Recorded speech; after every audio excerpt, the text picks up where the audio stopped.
everybody. Welcome to Let's Talk Changing the Narrative with Everett. I am your host, and I'm super excited to be here with you all today.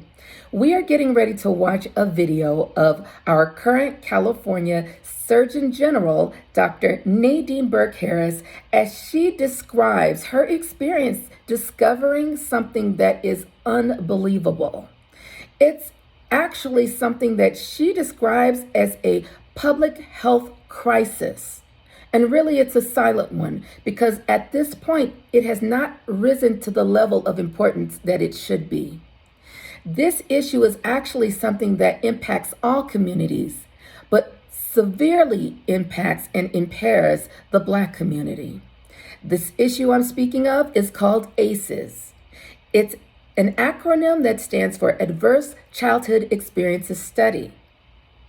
Now, in the next few moments, I'm going to play this video so you can hear from Dr. Nadine Burke Harris yourselves. And once this video is finished, we're going to come back with some commentary and I will give you the rest of my thoughts. Thank you for tuning in, and I hope you enjoy this clip.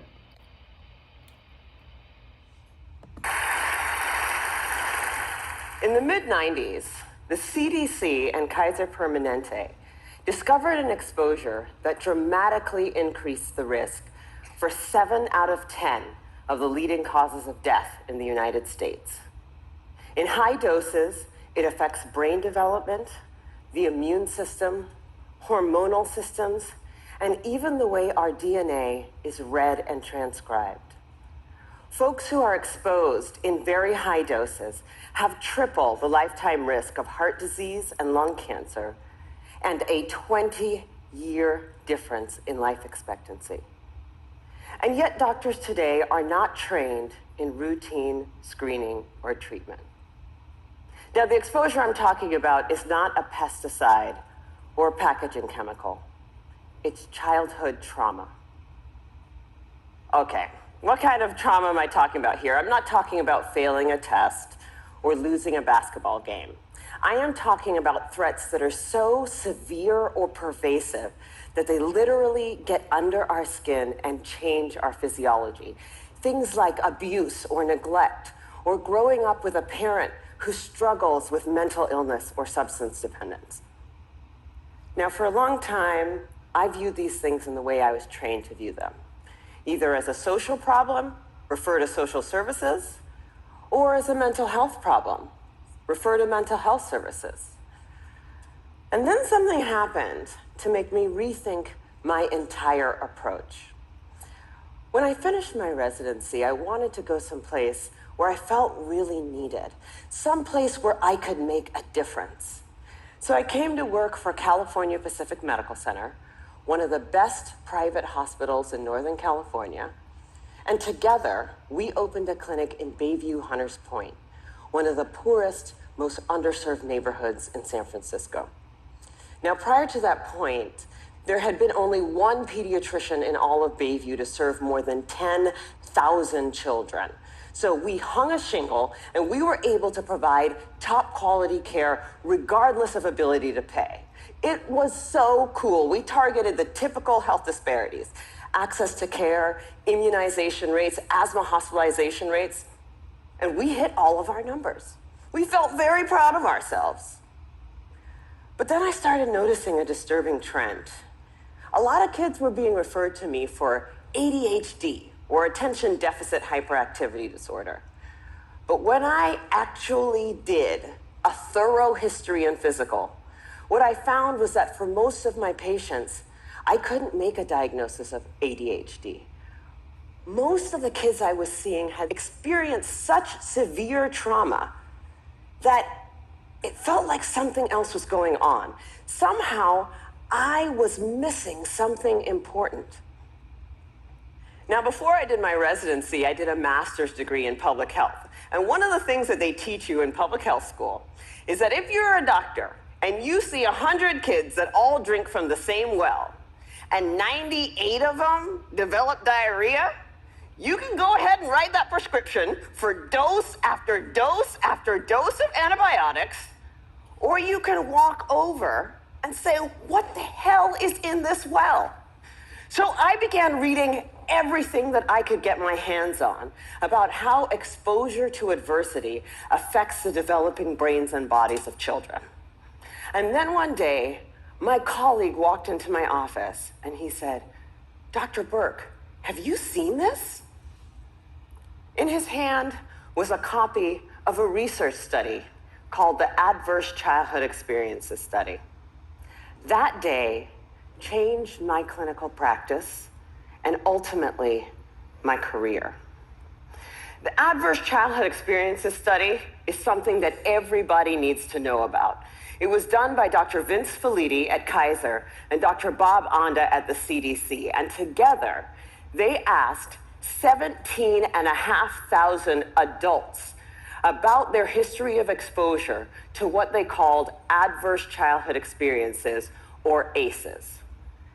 Those include physical, emotional, or sexual abuse, physical or emotional neglect, parental mental illness, substance dependence, incarceration, parental separation or divorce, or domestic violence. For every yes, you would get a point on your ACE score. And then what they did was they correlated these ACE scores against health outcomes. What they found was striking. Two things. Number one, ACEs are incredibly common. 67% of the population had at least one ACE, and 12.6%, 1 in 8, had 4 or more ACEs. The second thing that they found was that there was a dose-response relationship between ACEs and health outcomes. The higher your ACE score, the worse your health outcomes.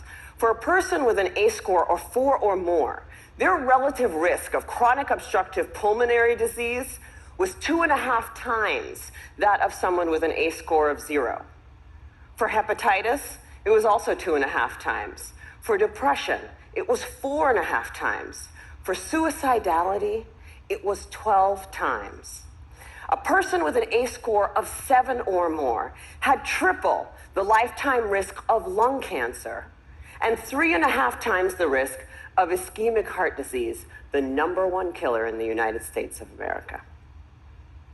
Well, of course, this makes sense. You know, some people looked at this data and they said, come on, you have a rough childhood, you're more likely to drink and smoke and do all these things that are going to ruin your health.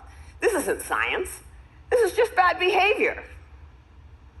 It turns out this is exactly where the science comes in. We now understand better than we ever have before how exposure to early adversity affects the developing brains and bodies of children. It affects areas like the nucleus accumbens, the pleasure and reward center of the brain that is implicated in substance dependence. It inhibits the prefrontal cortex, which is necessary for impulse control and executive function, a critical area for learning. And on MRI scans, we see measurable differences in the amygdala, the brain's fear response center. So there are real neurologic reasons why folks exposed to high doses of adversity are more likely to engage in high-risk behavior. And that's important to know. But it turns out that even if you don't engage in any high-risk behavior, you're still more likely to develop heart disease or cancer. The reason for this has to do with the hypothalamic pituitary adrenal axis, the brain's and body's stress response system that governs our fight or flight response. How does it work? Well, imagine you're walking in the forest and you see a bear. Immediately, your hypothalamus sends a signal to your pituitary, which sends a signal to your adrenal gland that says, release stress hormones, adrenaline, cortisol. And so your heart starts to pound, your pupils dilate, your airways open up, and you are ready to either fight that bear or run from the bear. And that is wonderful if you're in a forest and there's a bear. But the problem is what happens when the bear comes home every night. And this system is activated over and over and over again. And it goes from being adaptive or life-saving to maladaptive or health-damaging. Children are especially sensitive to this repeated stress activation because their brains and bodies are just developing. High doses of adversity not only affect brain structure and function, they affect the developing immune system, developing hormonal systems, and even the way our DNA is read and transcribed. So for me, this information threw my old training out the window, because when we understand the mechanism of a disease, when we know not only which pathways are disrupted, but how, then as doctors, it is our job to use this science for prevention and treatment. That's what we do.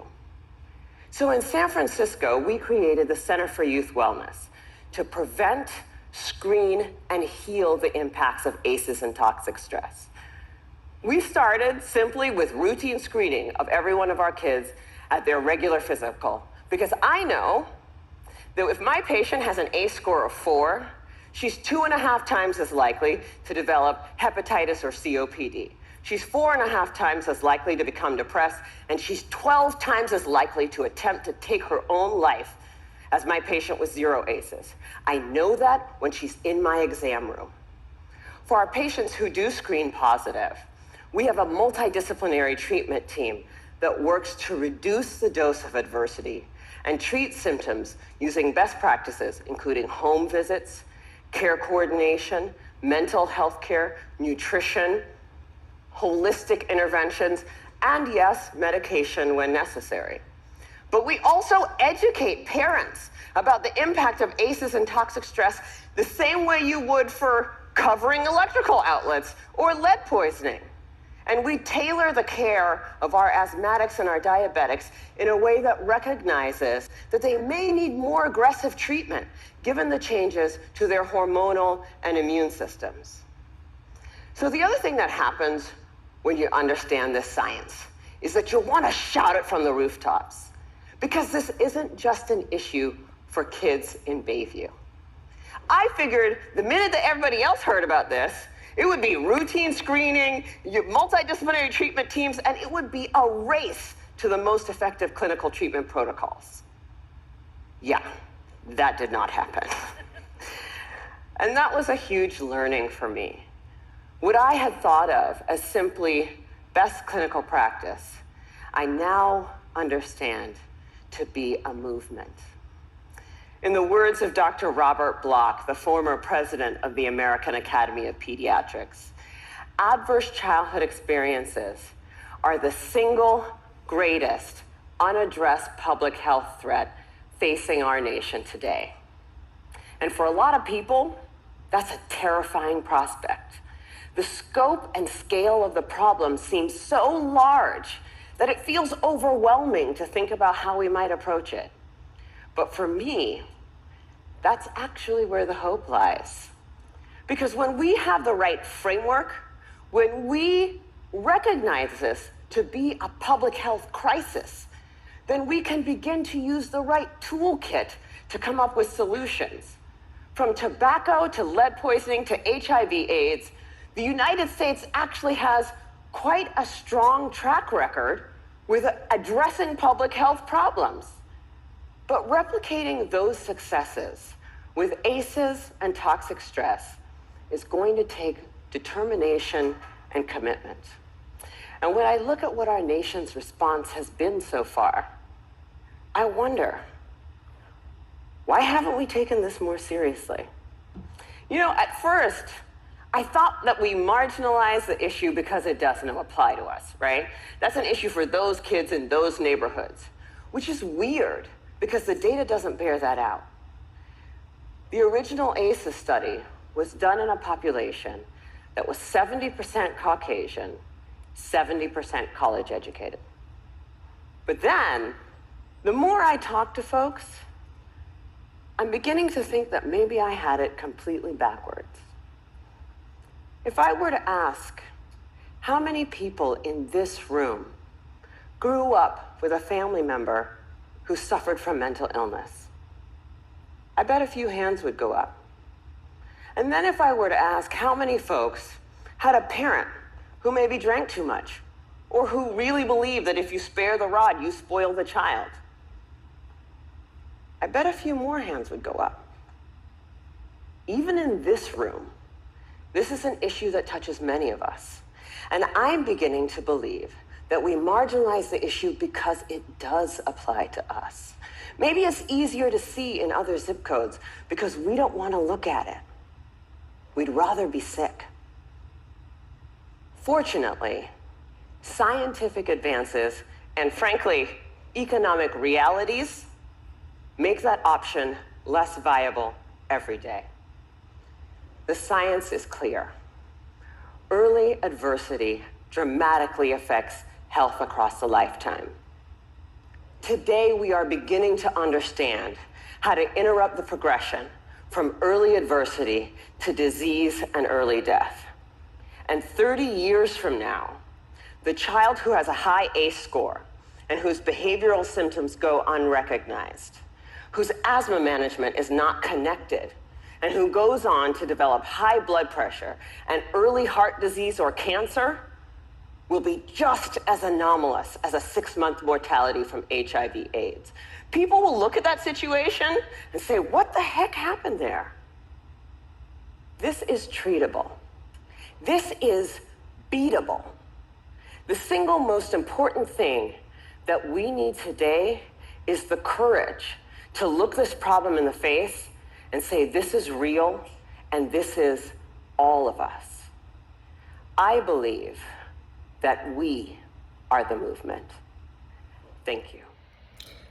I hope you all heard what I heard. Dr. Nadine Burke Harris literally laid out a case for why it is our community has been stuck in cycles of dysfunction. Not all of us, but many of us, most of us, I would say, have been stuck in one area or another in cycles of dysfunction and having difficulty with poor health outcomes, even in the face of working out, eating well, and not even entertaining activities that would lead to such diseases. Did you hear what she said? Even if you were not to even participate in high-risk activities, being exposed to 3 or more ACEs in your childhood increases the likelihood of you still having these negative health outcomes. This is mind-blowing. And I also believe this is game-changing. Because as Dr. Nadine Burke Harris said, it's changeable, it's fixable. Now that we understand the mechanism of what's causing these issues, now we can come up with the tools to be able to address them. In the following weeks, I'm going to release a series of videos that are going to break down ACEs, really talk about what actually constitutes an ACE, and actually talk about all of those different categories so that we can clearly identify what trauma is, what abuse is, what dysfunction is. And once we're able to identify clearly what these items really are, then we'll be able to make sustainable changes to the culture that we promote in our own lives. We will be able to change the way we do things, change our traditions, change the way we look at things, even the way that we deal with one another and our children, so that we can have a better outcome for our future generations. You guys, I'm excited. I love you all with my heart and my soul. And I've known since a very young woman that I was going to be a part of contributing to our community, not only getting healed, but actually getting to a place where we could live out our ancestors' wildest dreams and then some. So I'm super excited. For right now, all I can say is stay tuned. I'll be back in the coming weeks with more videos. You'll see my trailers being released on what topics we're going to go into. And that's all for now. I encourage you guys to rewatch this video over and over again, listening to the content of Nadine Burke Harris. And I encourage you to actually have conversations with yourselves about the content. Do you know anybody who's suffering with heart disease? Do you know anybody who has difficulty with going off on people and seems to go off as if a bear is chasing them over the littlest things? Do you know people who have dealt with having a parent be absent from the home as the result of incarceration or drug addiction? Do you know anyone that's been drug addicted or has mental health disorders or has all of these things in one? Is it you? What's your ACE score? By the next time we get together, I hope you've done the work so we can talk about it. Until next time, God bless. Happy Father's Day to all the wonderful fathers out there. Happy Juneteenth, and to those of you fathers who have yet to step into your power. It's never too late to get started. Today's a great day, don't you think? Until next time, God bless, and I'll see you soon. Bye-bye.